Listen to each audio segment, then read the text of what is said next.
يا مساء الفل عليكم. ازيكم عاملين ايه؟ يا رب تكونوا بخير. في البداية كده وكالعادة نصلي على النبي الأول عليه أفضل الصلاة والسلام. هنعمل النهاردة مع بعض بامية ناشفة.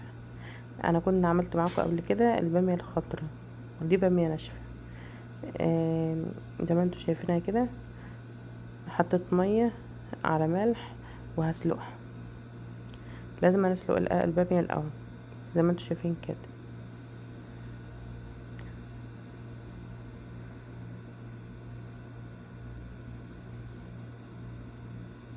اول ما تبتدي تغلي معايا كده غلوتين كده وتخش في السليق، هشتلها بقى واغسلها كويس جدا تحت الحنفية.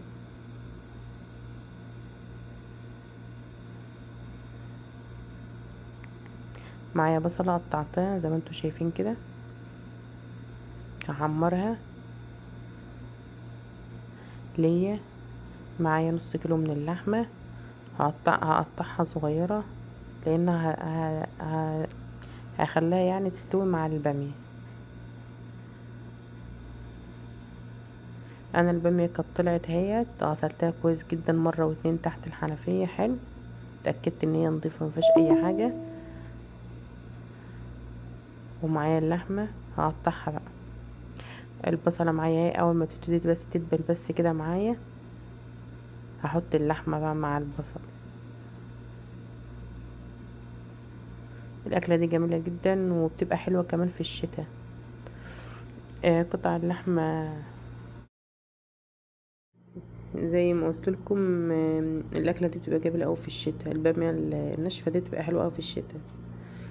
كده هقلب اللحمة، وقطع اللحمة انا مقطعاها صغيرة زي ما انتوا شايفين كده عشان تستوي معايا بسرعة.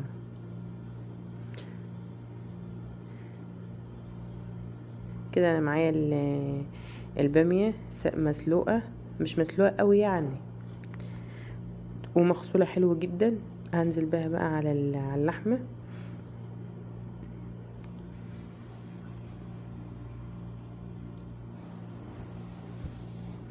هقلبها بقى كده.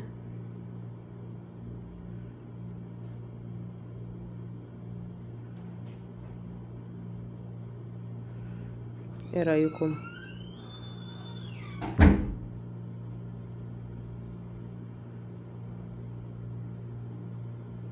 هنزل انا بقى بعصير الطماطم، ضربها في الخلاط ومنعمها كويس. يبقى انا ايه، نزلت بقى البصل، حطيت البصل ونزلت باللحمة ونزلت بالبامية ونزلت بالطماطم، عصير الطماطم. هسيبها بقى تاخد وتدي مع نفسها على نار هادية عشان تبقى طعمها حلو. انا مش مستعجلة عليها. هي البامية بتغيب شوية يعني بتغيب شوية في السوا، واللحمة برضو هتاخد وقت في السوا. فانا كده كده هسيبهم بقى ياخدوا ويدوا مع نفسهم كده يندمجوا. انا حطيت معلقة من السكر وشوية نعناع اخضر زي ما انتوا شايفين كده. الورقة بس، واخدة الورقة بس زي ما انتوا شايفين كده. توابل بقى واي حاجة تاني مش هحط حاجة دلوقتي، انا عايزة بس يندمجوا مع بعض بس كده. كل ما بتنشف برجع ازودها مية تاني، ولو عندك شوربة يبقى افضل واحسن. لان البامية بناشفة بتشرب هي المية بسرعة. هتبل بقى معاكم اهو. حطيت معلقة من هريسة التوم. ويا سلام بقى، دي بقى بعد ما البامية بتطيب كده وتحط معلقة من هريسة التوم نية كده في الاخر بقى، شم الرواق. دي كزبرة ناشفة، شوية كمون،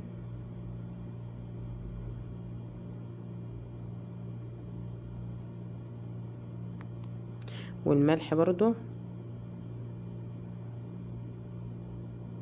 واحلى طبق بامية تاكليه بالطريقة ديت، بامية ناشفة باللحم. ايه رأيكم؟ اللحمة استوت والبامية ما شاء الله استوت، حاجة كده عظمة. هنشطشطها بقى شوية. دي شطة حمرا،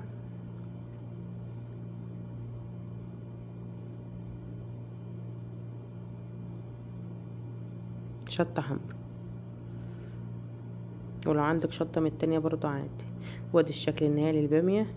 بامية بقى وجرجير وبصل وبطاطس وعيش بقى، وبحب الاكلات دي قوي، انا بموت والله في الاكلات دي.